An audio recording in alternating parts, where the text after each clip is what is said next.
Welcome, Pewter Report readers, viewers, and listeners to a brand new edition of the Pewter Report Podcast, energized by Celsius, the official energy drink of Pewter Report. I'm your host, Scott Reynolds. Along with me today is Adam Slivon. We call him Sly because he's a sly dude.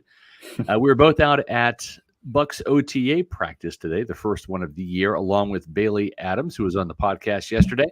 We've got lots of news to talk about today, including some players who were there and some players who weren't there today. So make sure you stay tuned for all of our analysis of the Bucs OTA practice as this part of the offseason kicks off.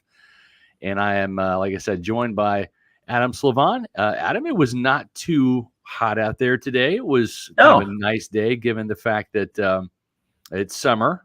Not officially, but I think is it summer already? It feels like summer. It's always summer. Yeah.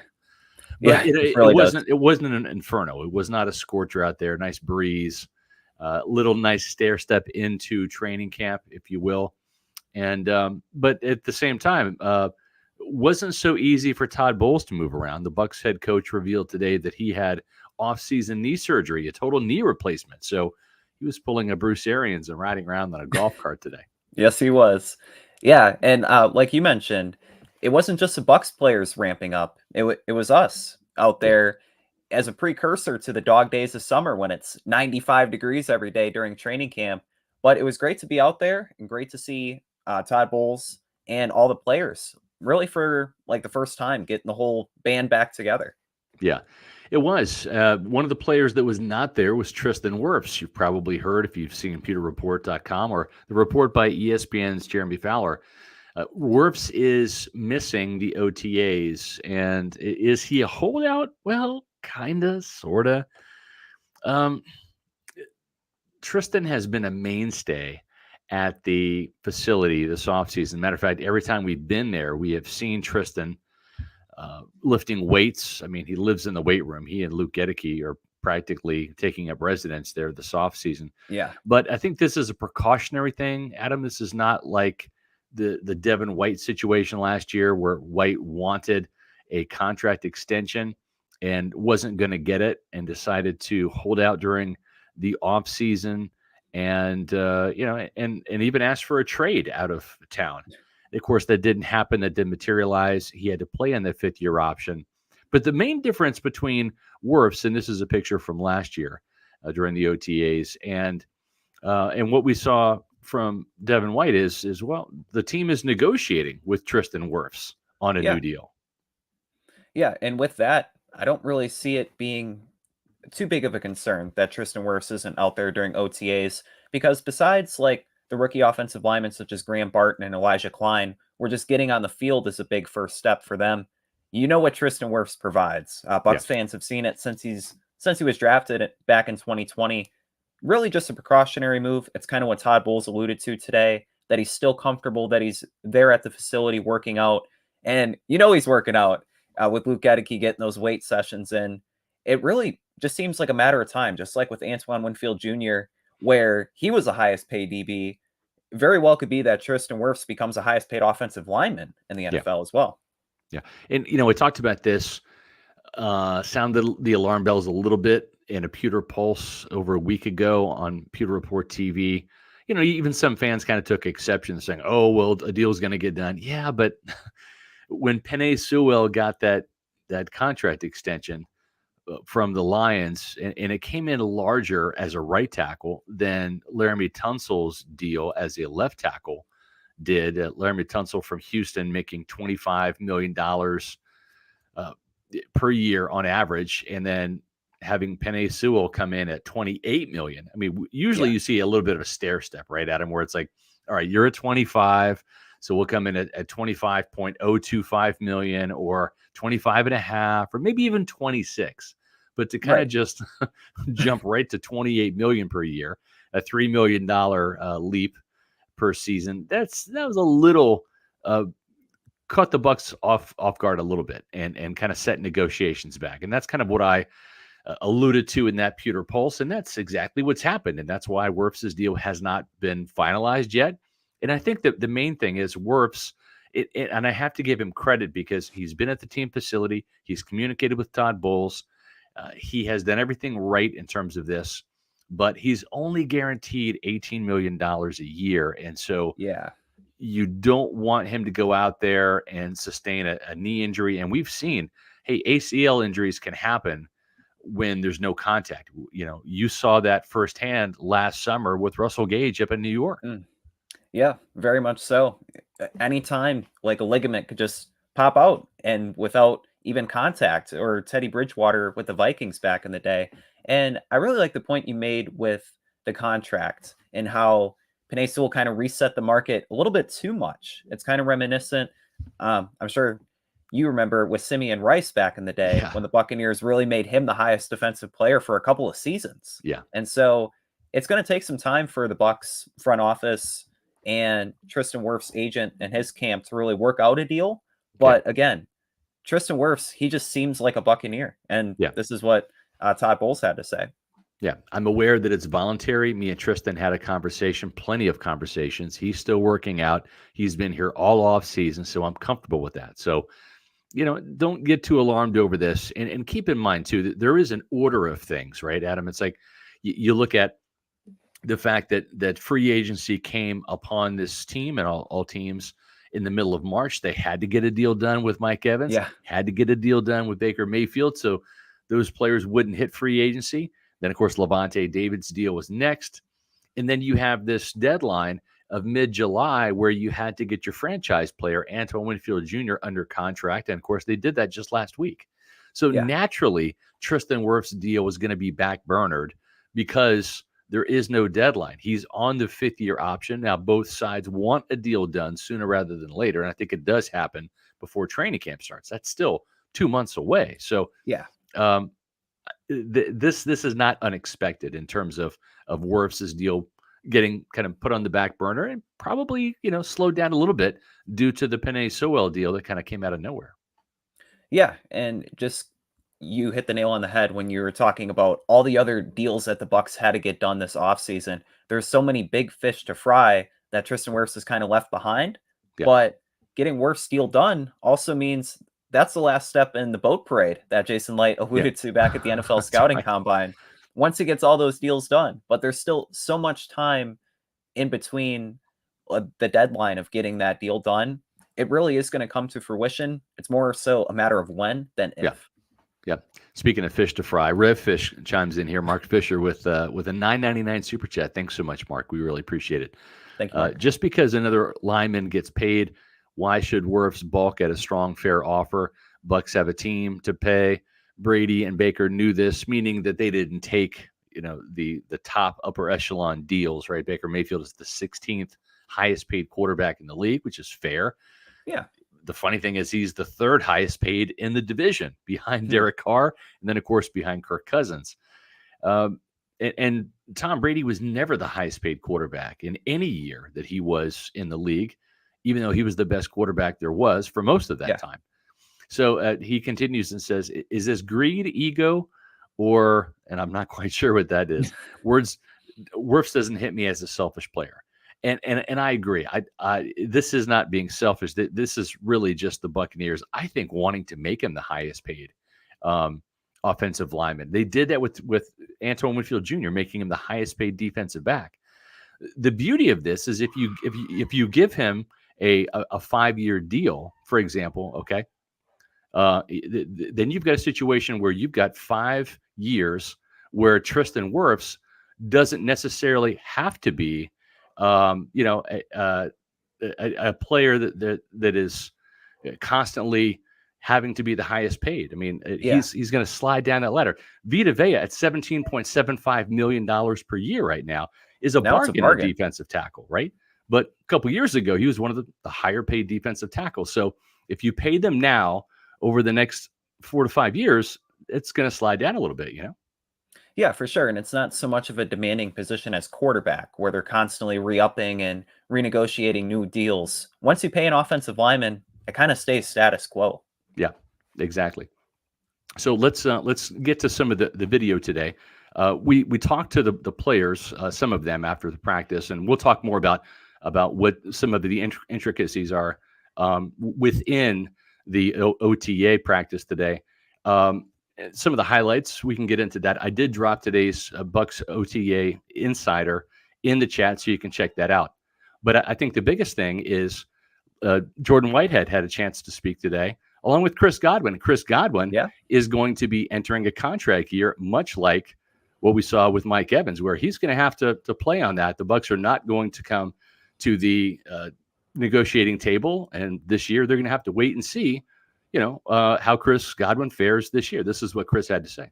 Yeah, I mean, I think I feel like one thing that you guys have learned with me and Mike is, I feel like we're the ultimate pros, right? Like we come in, we handle our business. We understand the off the field stuff is a business element there too. Sure. Kind of have to let that take care of itself. But we're both guys that enjoy what we do.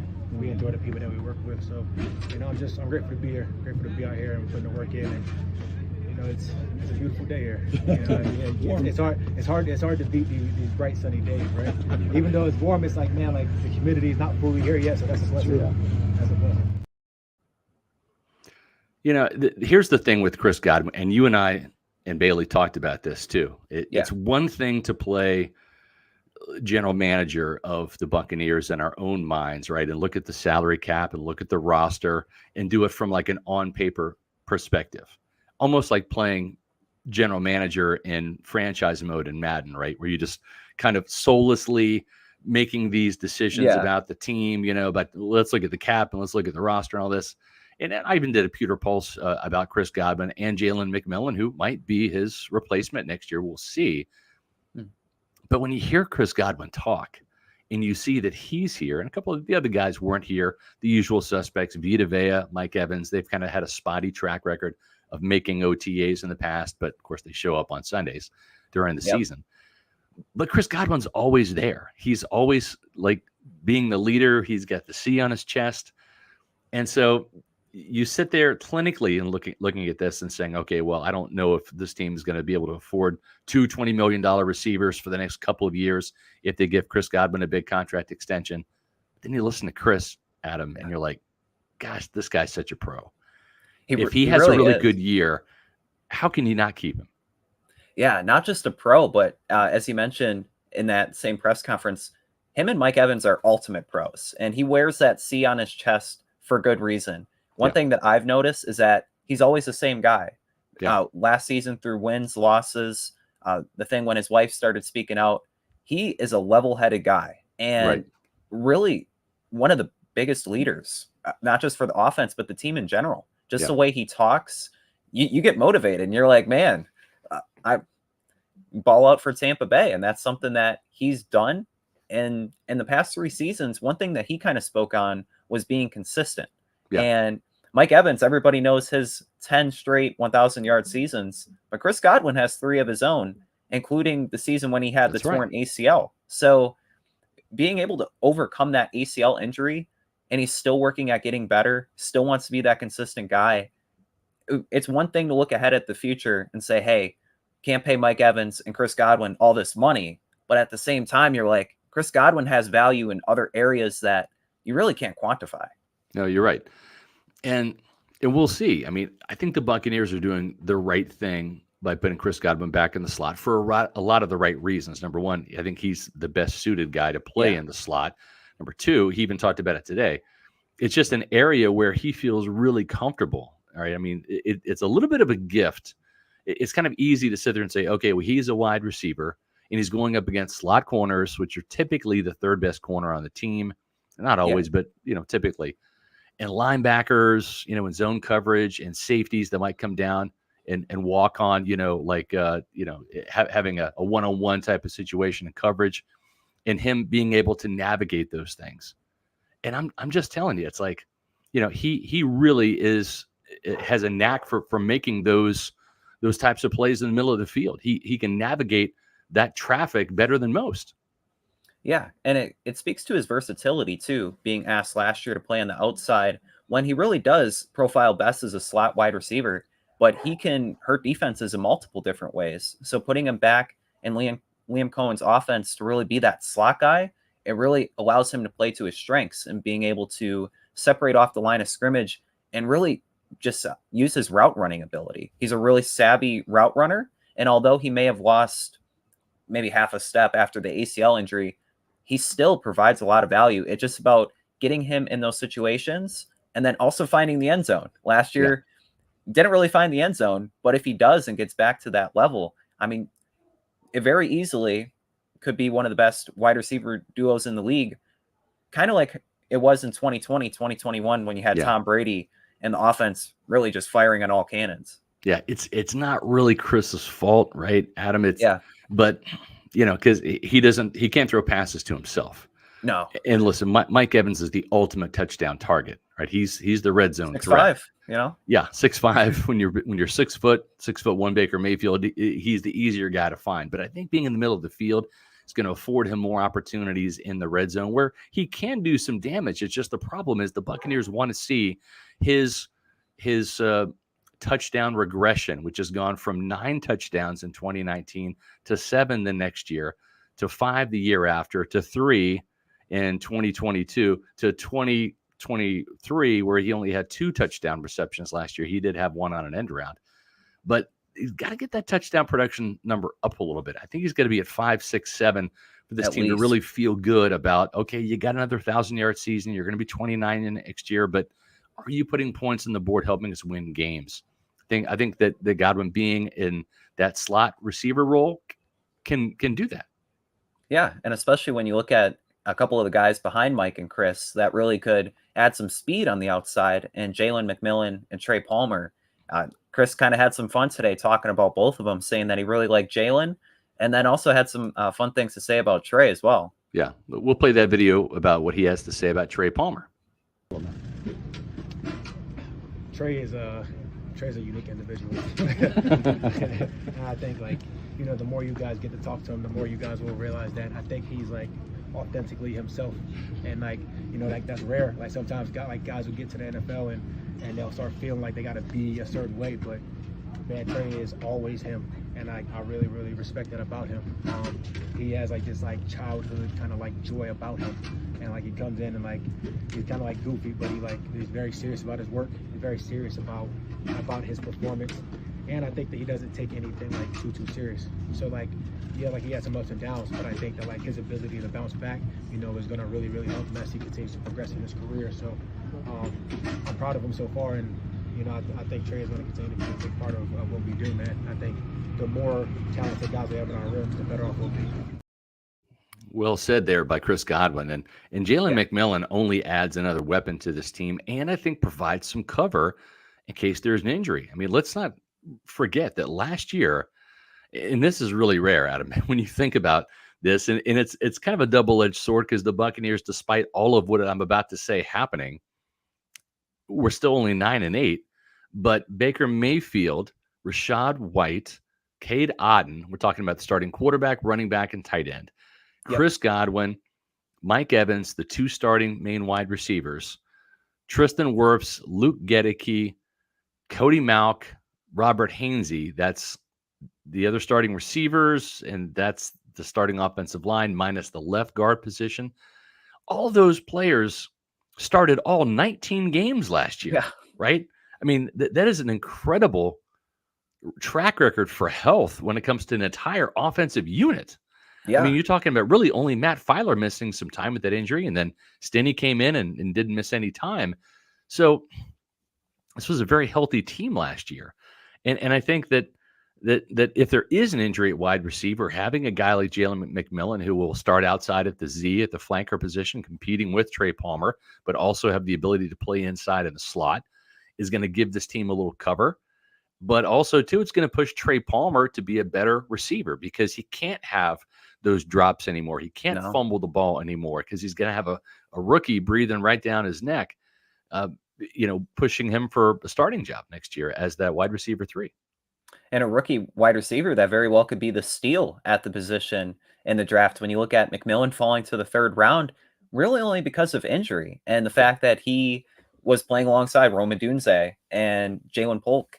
And when you look at it, it really was unprecedented that the Bucs offense really had no injuries at any position. And then you look at guys like Cade Otton and Rachaad White, really playing the lion's share of snaps at those positions. That's something you don't see too much. So you look at McMillan, another guy, Bucky Irving, those rookies could really have an impact on the offense this year when injuries do arise, as they might more often this year than they did last year. Yeah, I mean, the Buccaneers were fortunate last year. They really were. You can't count on that happening again. At the same time, hats off to Bobby Slater, the vice president of the strength and conditioning and the sports medicine aspect of the team, for really, aside from a couple of soft tissue injuries, they really didn't have guys going on injured reserve. And the guys that did, Chase Edmonds, the Kalijah Cansey, actually, Cansey didn't even go on injured reserve. He essentially did because he missed 4 games. But it was really Chase Edmonds was the guy. Raheem Jarrett, who tore a quad.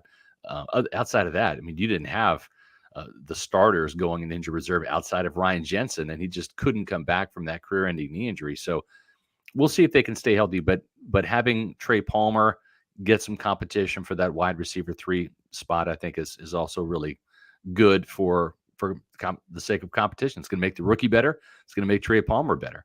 And we got some glimpses, again, because we saw the Bucs rookie minicamp, but of what this offense under Liam Coen is going to be like. And it really is pretty dynamic. I mean, you're talking about a lot more shifts, a lot more motion, and it's going to cause some problems for defenses. And I think it's really going to help the Bucs defense too, going up against this type of offense that really makes you communicate and really makes you think and be on your toes at all times, because it's a very quick, fast-paced, rhythmic offense.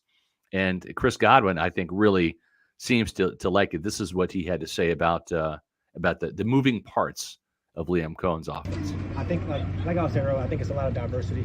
I think that there's going to be a lot of moving parts for defenses to have to figure out. And I think how they're teaching it is going to allow for us to have, a lot of cohesiveness within the offense, right? Like, we have a bunch of different terms or phrases that can get us into one formation or one play that looks like a different play. So I think how it all marries up will be really beneficial for us.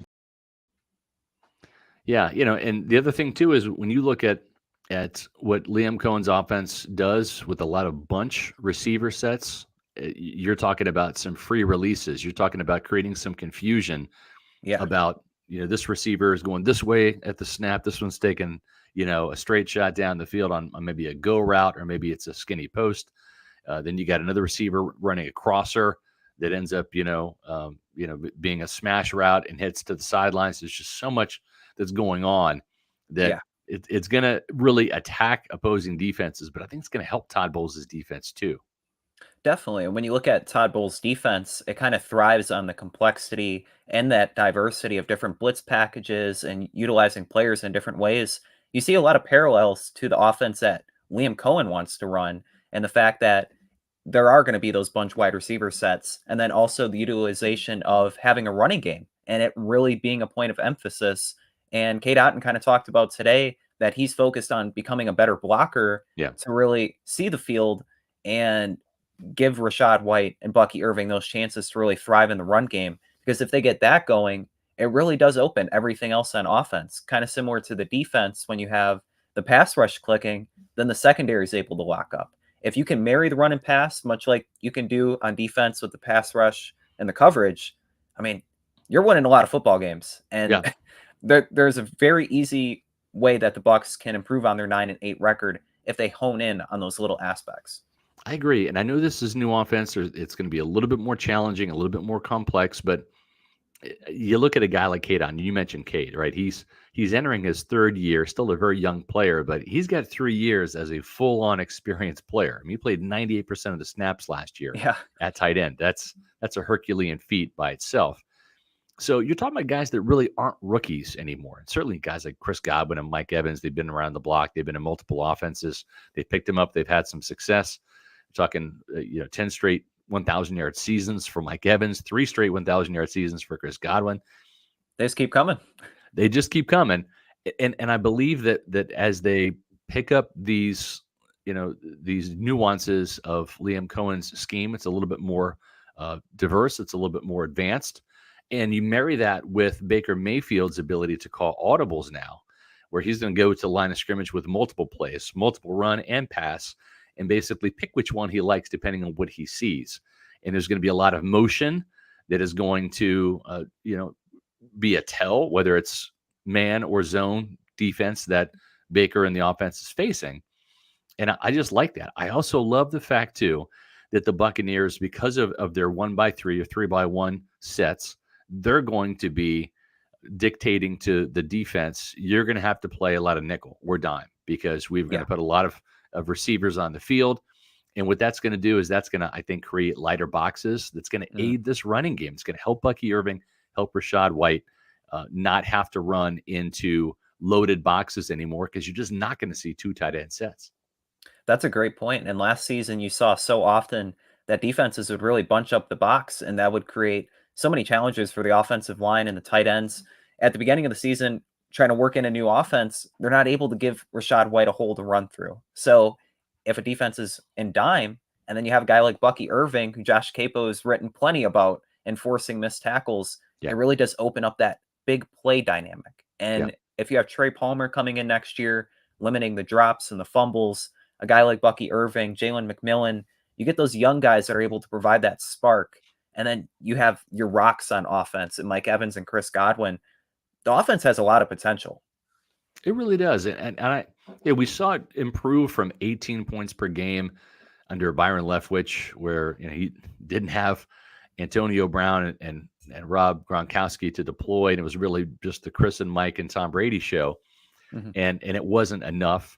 And we kind of saw that really it was more the players. It was more having four top-notch weapons for the greatest quarterback of all time to throw to, and in a fantastic offensive line that was decimated with the injury to Ryan Jensen, the sudden retirement of Ali Marpet.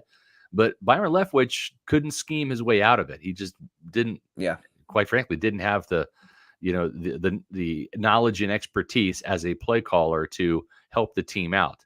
He was basically just, well, let's see which Bruce Arians play we can run right now. And they didn't have the horses to get the job done. So you saw them fall from 30 points per game to 18 points per game in 2022. Canales comes in, rookie play caller, and it shot up to 21 points per game, which was helpful and beneficial. You saw more scoring as the season went on. The Green Bay game, the Eagles game, of course, that 32 points that they put up. Actually, 30 points. I guess we have to give Anthony Nelson 2 points for the safety. But you saw that this offense really start to kind of come to life a little bit more towards the end of the season. I think that the number that would be disappointing if the Bucs offense didn't hit this year is 24 points per game. And I think that's a reasonable number to go up 3 more points, 1 more field goal per game. And we'll see how the rest of the league does. There's always going to be a team or two that's either at 30 or bumping 30 points per game, right? And for years it was the Buccaneers, the Dallas Cowboys kind of have that penchant for doing that now. But at 24 points per game, you're probably somewhere between 15th in the league, 12th in the league, maybe even 10th in the league. You're slightly above average. Slightly above average. Yeah, you're not like in the top 10 per se, but you're kind of like bumping it right there. And I think if they can do that in this season where they're transitioning from Canales' offense to Coen's offense, I think they're going to win some more games and probably fare better later in the season when it comes to scoring points like they did last year. And that's where you want to be peaking offensively, is in the playoffs. Yeah, definitely. And even without Canales, just overall continuity on offense with so much of the offensive line remaining intact. You have Baker Mayfield coming back.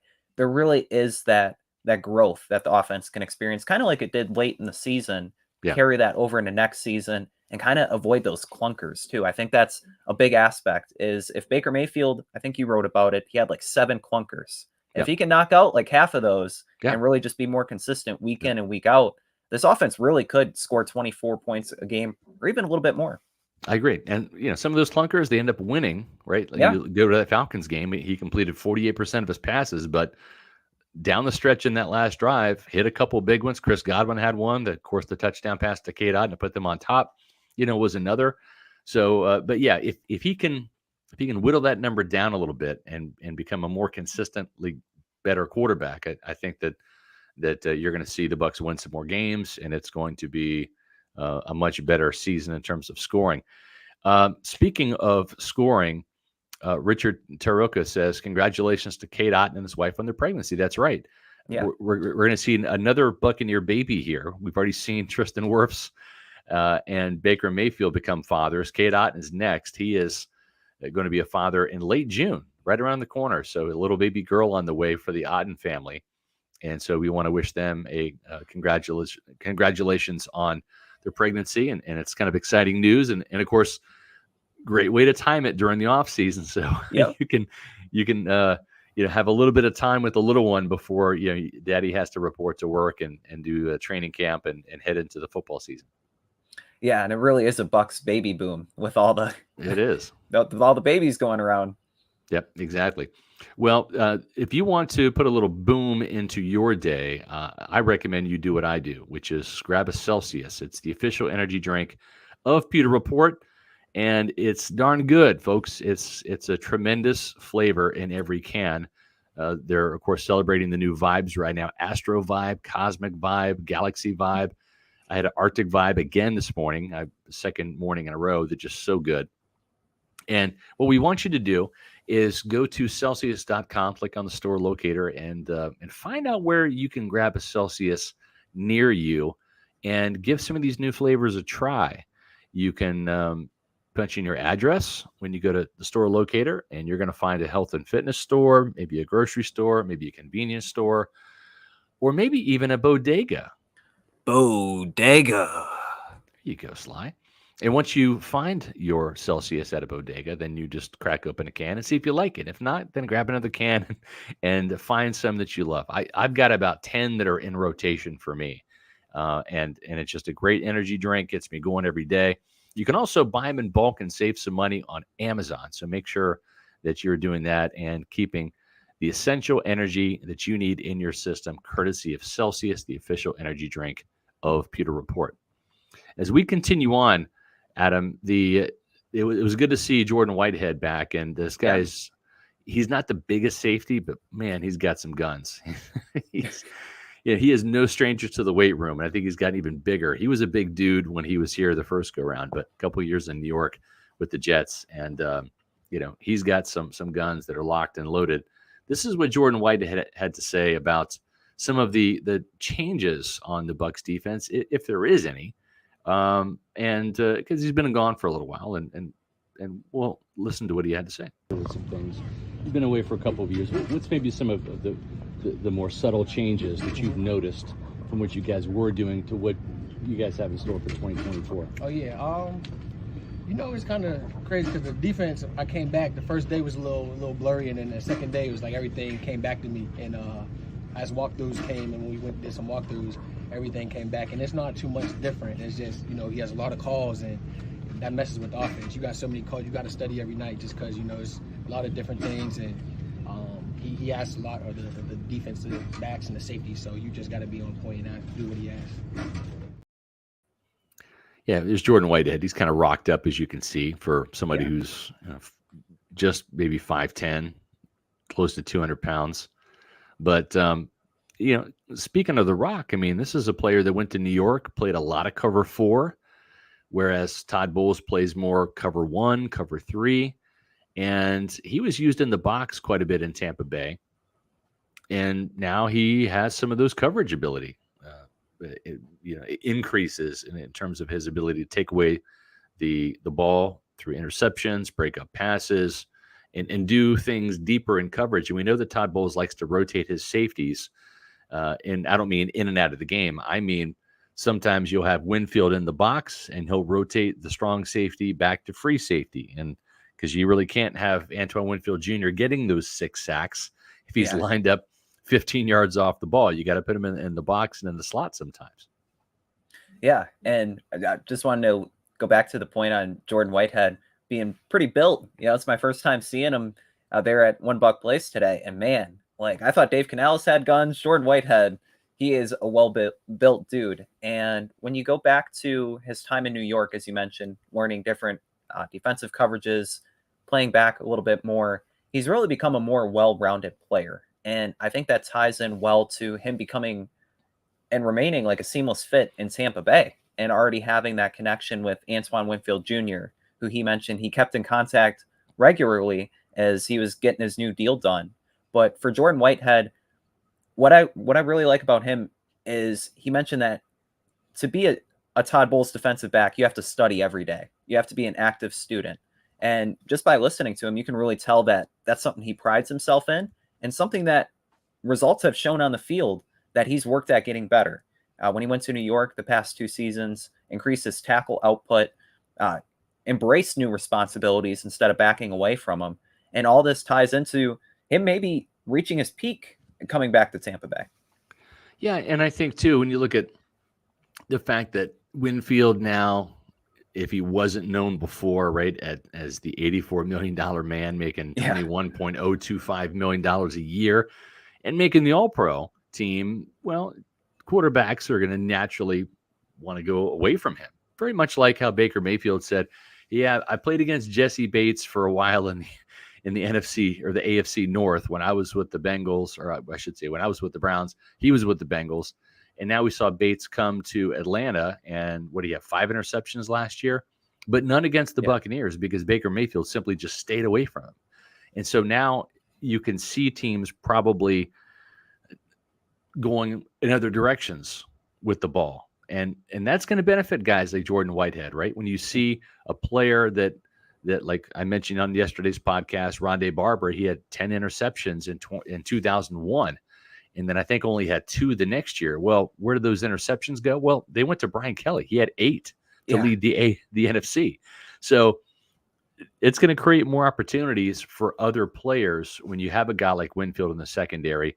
So Jamel Dean, you better get on the jugs machine. You better catch some passes. Zion McCollum, it's time to get your first interception or 2 or 3 or 4 because you're going to get some opportunities coming your way.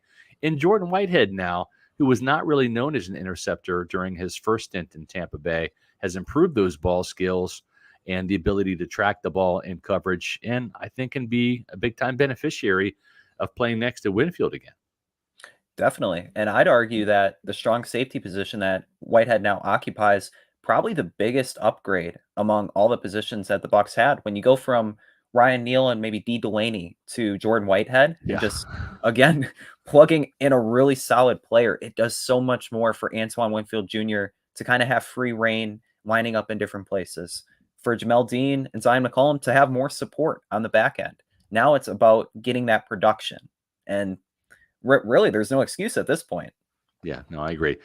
When you're talking about support and production when it comes to real estate, well, there's one place to turn, and that is our good friends over at the Eric Gross Group. That's Eric and Caitlin Gross, and they want to help you either sell your home or buy a home. And why wouldn't you? Because they're one of the best companies in the business. They're the official realtor of Pewter Report.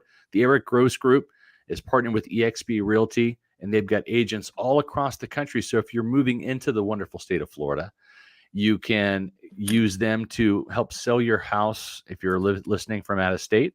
And they can help you on that end of the transaction, as well as when you get to Florida, finding the right home for you. Or vice versa, if you're leaving the great state of Florida, and why would you? But if you have to, they can help you find a place in your new location, as well as help sell your home here. And if you're moving around the state, even better. Eric Gross and the Eric Gross Group, they've got you covered. Here's what I want you to do. Visit their website, housesinfla.com. That's housesinfla.com. And check out their inventory as well as their open houses. We listed a couple on our Facebook page. But you can also check out their Facebook page and their Instagram page, Eric Gross Group, for the latest up-to-the-minute open houses that they have here in the Tampa Bay area.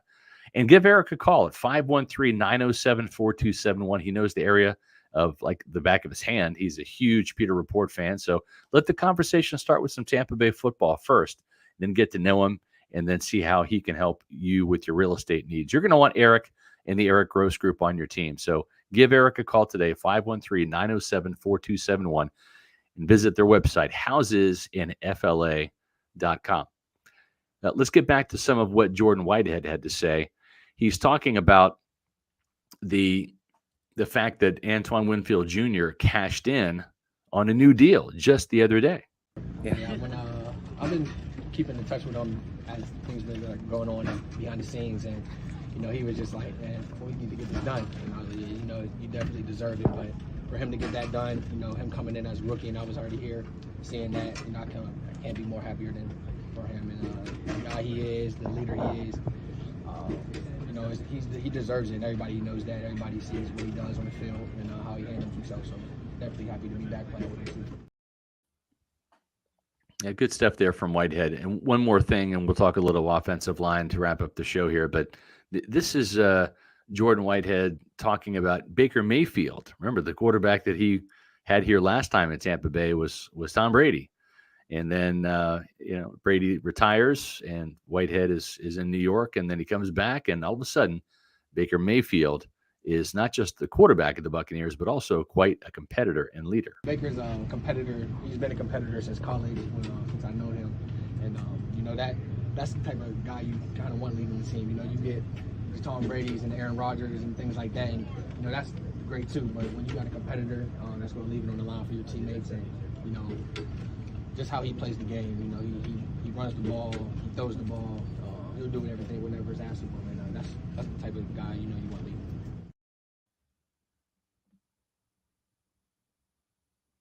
As they lined up for calisthenics, you've got all the offensive players over here on the right side of the field, all in their white jerseys. You have all of the defensive players on the left side of the field in their red jerseys.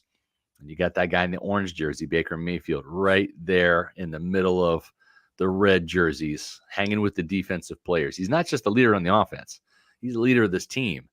And that's something that he did last year to help ingratiate himself to not just becoming the leader of the offense, but a true team captain, and get to know the guys on the defensive side, because they're going to help get the ball back for you. Or if you need a stop, they're going to be the ones to do it to get the ball back for the offense. So it's good to see Baker in that mentality. I think that's just something that you don't see around the league. There's not a lot of quarterbacks that are going to be, chumming it up with the defensive linemen. And that's exactly where Baker sticks himself, is right there next to Logan Hall, and Joe Tryon-Schwenk and some of those guys on the defensive side. And he's really, in a lot of ways, like a throwback player in that regard. And just, it's been said before that he plays a game with an offensive lineman mentality. And the way that he carries himself, he'd be a good work boss, because all the players around him, they want to work harder, knowing that he's there in the trenches. He's going to stiff arm a guy in the secondary. He's going to fight until that clock says 0 in the fourth quarter. And that's something that a lot of the Bucs players, they've really grown to admire about him. And then not just that, he really goes out of his way to build those connections. Like you saw that in the offseason, going to dive bars with Mike Evans and Chris Godwin, taking his offensive lineman on a trip to the Bahamas. And in just so many ways, Baker Mayfield, he not only was the right quarterback to replace Tom Brady in that regard, but he's really the right quarterback for this current Bucs team as they transition into a new era, because he wants to be competitive. And you see that every game day. Yeah, there's no doubt about it. We want to make sure that you check out some of the shows we have coming up this week. And also, it's a pretty fun week. I mean, we're talking Bucs OTAs. It was good to see a little bit. Can we call it football? It's more like flag football, but it was just fun to see some players out there with helmets on and jerseys running around, throwing the ball, catching it, doing all sorts of crazy things. Tomorrow on the Pewter Report podcast, we're going to be asking the question, who runs the state of Florida when it comes to NFL teams? Are the Bucs the best Florida team? Well, is it the Dolphins? Is it the Jaguars? Or is it your Tampa Bay Buccaneers? Special guest Mara Carey will be here from Gulf Live. She covers the Bucs, the Dolphins, and the Jaguars. She lives in St. Pete, so she is more partial to showing up at the team facility and dialing into Tampa Bay coverage. So it'll be a fun conversation tomorrow. And then, of course, at 4 o'clock on Thursday, we've talked about this for a couple of weeks now, Jason Light, the Bucs general manager, will be joining us live. Adam and I will be quizzing the Bucs general manager and asking him some questions that, that I think is going to elicit some interesting answers. So make sure that you stay tuned to Thursday's show, Bucs general manager Jason Light live at 4 o'clock. And then in 2 weeks from Thursday, on June 6th, we'll have special guest Bucs assistant general manager and Cap Jedi, Mike Greenberg, will be joining the Pewter Report podcast and talking everything from contracts and free agency to the role he plays to working with Jason Light and even working with Mark Dominic. This guy goes back to the Dominic regime in terms of when he was hired and his longevity with the team, even going back further than Jason Light. So some great content here on Pewter Report TV. Make sure that you are subscribing to Pewter Report TV. We're over 14,000. Thanks to you Pewter people. We love you guys. We do the show just for you. Yeah. And also hit the like button. Hit the like button and leave a comment. Those two things, when you do those, it helps our Pewter Report podcast get further up in the YouTube algorithm and helps us attract and get more Pewter people's eyeballs on our content. And that's what we want. We want to grow this channel, and we want to help educate the masses and help us find more Buccaneer fans. If you can do those two things, hit the like button, leave a comment, even if it's great show, even if it's, we want to see more Adam Slivon and less Scott Reynolds, whatever the comment is, you go ahead and leave it, and that'll just help us. We greatly appreciate it.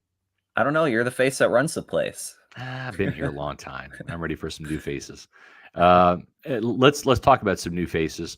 Bucky Irving is a player that, it's so hard to kind of gauge running backs because there's no pads, and this guy's a tackle breaker. He's not going to be breaking any tackles because there's no tackles to be broken during OTAs. It's basically like two-hand touch.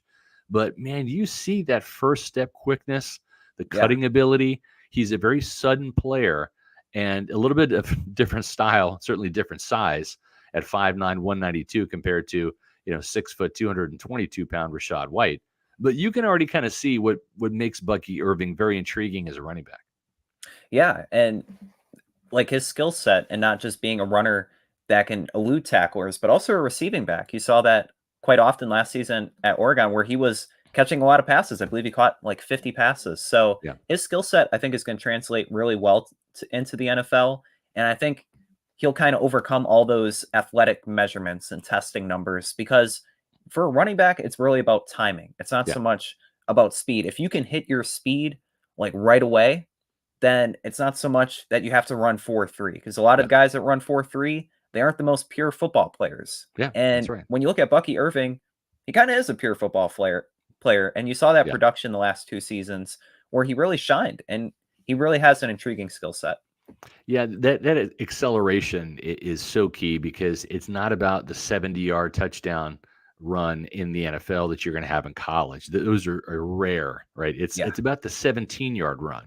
It's, can you get a 7-yard run, which you average 7 yards of carry in the NFL, you're in the Pro Bowl and you're getting paid, right? I mean, that's a healthy number. You get a 7-yarder, you get a 17-yarder. That's how you make your money. That's how you get, over 100 yards rushing per game. And that's how your running game shoots way up the rankings and not finish dead last. And I think that he's a guy that can do that. Does he have that long speed? Is he going to get caught from behind? I don't think he has the long speed. I think he will get caught from behind some, but I think he has enough ability to make you miss, to break some tackles, shake some tackles, move the chains, and rip off some big runs that will that'll help excite the fan base and get this offense moving. Yeah, and I really thought that the comparisons to Kyren Williams, both of them, when you look at their RAS numbers, those being very similar, and the fact that Liam Coen works with Kyren Williams, it kind of gives you a little foreshadowing into how he will be utilized, because there's a lot of ways that Bucky Irving can impact the game and be more than just that change of pace back. He could very well be the 1B to Rachaad White's 1A, and maybe lighten the load for Rachaad just a little bit, because he had 272 carries last year, and you don't want to put so much tread on his tires. But Bucky Irving, I mean, he looks ready to go. No, he does. And I think, too, when you look at the offensive line, because it starts there, right? You have to have some holes to run through. I think that we saw some glimpses of kind of what it could look like and what it might be looking like. This team right now, they want Graham Barton to be the starting center. Yeah. In reality, right now, day one, Robert Hainsey knows what he's doing, right? Graham Barton's still a rookie. This is his first OTA practice. Hainsey's been there and done that. And Hainsey looks a little bit bigger. He's not pictured here, but Hainsey was the starting center today. Graham Barton was the backup center. And then you had Sua Opeta, the new guard, and this is a picture of him, courtesy of the Buccaneers, working in the weight room. He's a big dude. He's pretty well put together. And he was the starting left guard. Without Tristan Wirfs, Justin School was the left tackle. Cody Mauch was the starting right guard, no surprise, and same with Luke Gedeke at right tackle. Cody Mauch did have his back kind of tighten up a little bit today and didn't finish the practice. We'll keep an eye on it, but he's had some back spasms and stuff before, so it's something that he's played through, and we'll see if it's just a slight occurrence or if it's something to be a little bit more concerned about. But then you had Sua Opeta being the left guard with the first team. Ben Bredeson was the left guard on the second team. So both of those newcomers, I think, are vying for that left guard position. And it looks like right now Cody Mauch is going to stay at right guard. At least that's what we saw on day one. When you look at the left guard position, though, Scott, who is maybe the guy that you want to see start there? Would you want to see a switch from right guard to left guard for Mauch? Would you want to see Sua Opeta or maybe Elijah Klein get that? When you look at it as things stand now, because there's so much time between now and the season, who do you want as the left guard? I mean, I think Sua Opeta, if he, if they're all equal, right? If they all kind of like you're just like throwing darts or just picking a name out of a hat, I think Sua Opeta looks the part a little bit more, and he's got some experience. I like the fact that he comes from Philadelphia. They ran the ball exceptionally well there, and that's an area that they want to improve. As Liam Coen, or as Chris Godwin said, Liam Coen is focused on getting the run game going. That's his focus. So I think I'd start there. Elijah Klein, I love his mentality. Eventually, maybe he's the guy. But I think Sua Opeta would be a good choice on opening day if all things are equal. Now, if Ben Bredeson ends up being the guy, or even Elijah Klein, then okay, so be it. That's what competition's all about. But I do like the fact that maybe they're keeping Mauch at right guard. Yeah, I don't know that makes a lot of sense now after giving this guy an entire season at right guard. This is not like Luke Gedeke, where Cody Mauch failed miserably at right guard, where Gedeke just did not look like an NFL guard at all. He looks natural at his right tackle position. But I like what I saw from Mauch and Gedeke towards the end of the season, especially in the run game, some of those combo blocks, the rhythm, the chemistry that those two have on that side. I wouldn't mess up a good thing. And could Cody Mauch play left guard? Sure. He's might even be a little bit more natural there because he played left tackle at North Dakota State. Yeah. But don't make a change just for the sake of making a change. I don't know that right side is broken to the point where you want to fix it. I think you give Mauch another year next to Gedeke. And remember, that was the first year for Cody Mauch playing right guard in the NFL, and Luke Gedeke's first year at right tackle in the NFL. Let those guys grow together, and I think they can really form a nice 1-2 punch on that side of the line.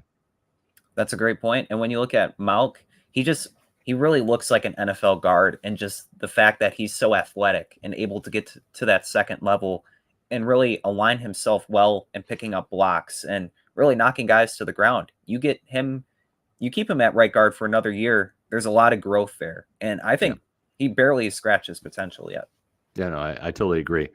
And if you're looking for growth when it comes to, maybe your portfolio, well, do what I do.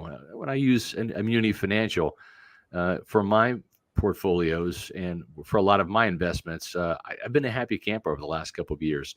They've been able to manage some of the financial storms that we've seen in the stock market and the financial world quite well. And I advise you to maybe give Amuni Financial a call in your business. At Amuni Financial, we help you live in the now. Dude, congratulations. We're so happy for you. Thank you. And even though the now may feel very different, you still need to plan for the future. How's retirement treating you? Oh, just fantastic. I know I say it all the time, but you really got to come up to Colorado. Let's do it. All right. Yeah. We can help you develop that plan to keep you on track, so you can still prepare for tomorrow, today. Amuni Financial. Plan ahead, stay ahead. It's a nice place to retire to, Colorado. I wouldn't mind doing that one day. My aunt and uncle live up in Highland Park, or I should say Woodland Park, and beautiful area up there. But whether it's retiring to Florida, whether it's retiring to Colorado, wherever you're going to retire, you need the right team to help get you there. And I think the right team is Amuni Financial.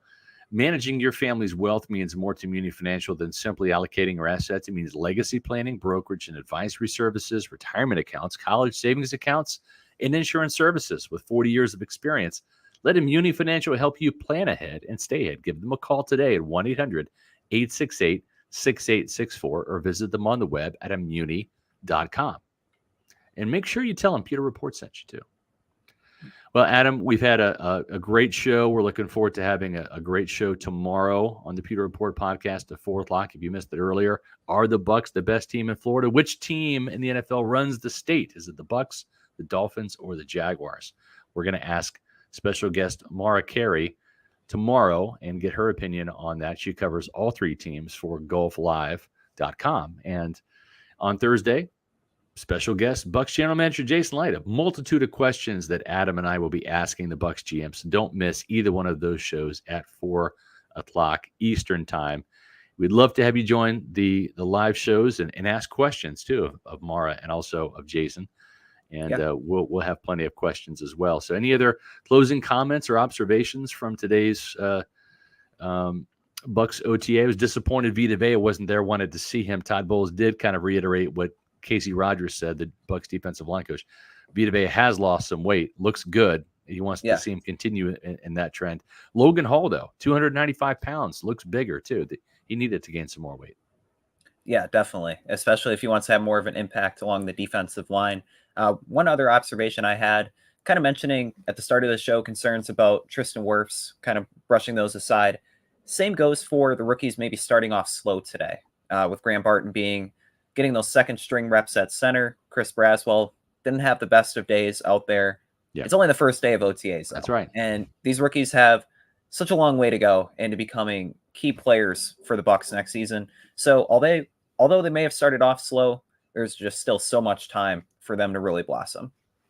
Well said. I think that's very well said. And you know what? You got to start somewhere. There was a time where we started off with one subscriber on our Pewter Report YouTube channel. Now we're over 14,000 thanks to you awesome Pewter people. If you have not done so yet, please do so. Go to Pewter Report TV, our YouTube channel, hit the subscribe button. Also hit notifications. We have a new Pewter Post later this afternoon. And anytime we post a new video, you'll get notified of that. So you can go check it out on Pewter Report TV. It's our YouTube channel.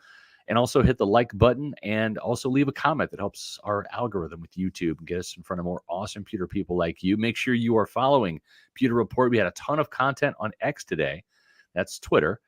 And as well as Instagram and Facebook, you can follow us on all three social media channels at Pewter Report, and as well as visiting the mothership, pewterreport.com, for all of the Bucs OTA content. We've got a lot of great content already out there on the website today. We're going to have more throughout the week. Tons of stories already lined up. We have our Bucs OTA Insider, which we couldn't get to everything on today's show, but you can read that. I dropped it in the chat.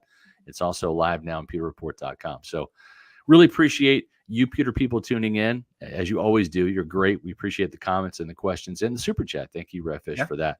For Adam Slivon, I'm Scott Reynolds saying we'll see you tomorrow for another edition of the Pewter Report Podcast.